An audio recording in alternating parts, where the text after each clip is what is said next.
So a junkie or someone injecting heroin, dancing on the table was not a typical evening. No, it wasn't. No, that gave everybody a shock. Right. And what was it? Was it usually packed, or did they have to turn people away? Oh, and now enormously erratic. Yes, sometimes it did get packed. I mean, and the as I say, the rock groups, the underground rock groups, often tended to pull things in. Right. Yeah, so and other nights could be could be sparse, could be thin. And how much do they charge to get in? Oh my God! It was I think it was something ridiculous, like half a crown. Was it? It started in the pre-decimal currency, so 2 shillings and sixpence, which is 12.5p. So they tried to keep it sort of absolutely minimal because of wanting it to be this sort of open community thing. Yeah. And this Notting Hill... Arts and Community Centre, Notting Hill. How long did this go on for? About 4 years. Yes, because I think it's Crypt events. So petered out in 1972. On an average night, would you have a rock band or They tried to sort of space things out. Rock, drama, jazz, so there's poets. Drama as well. Okay. Yeah.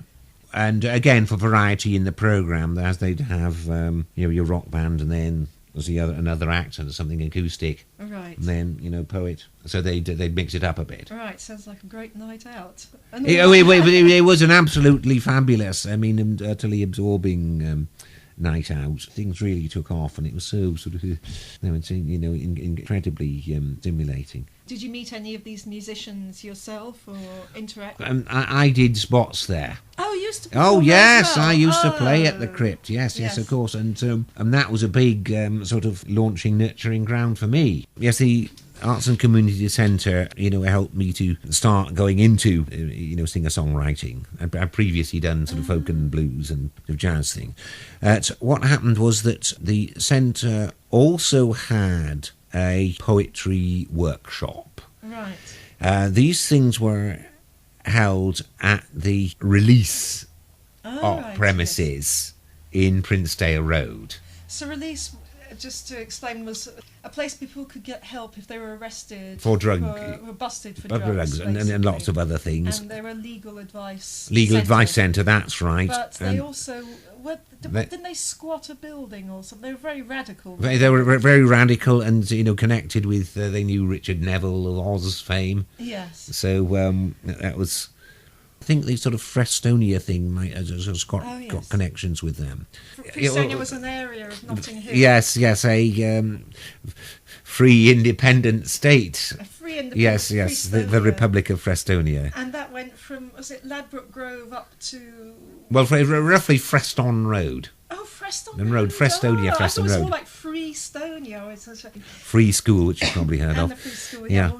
All right, okay, so we had the poetry workshop, and people brought poems and and things, and sort of just informally hit on the idea of trying to, set some of these to music, make songs of them, because I'd only managed to...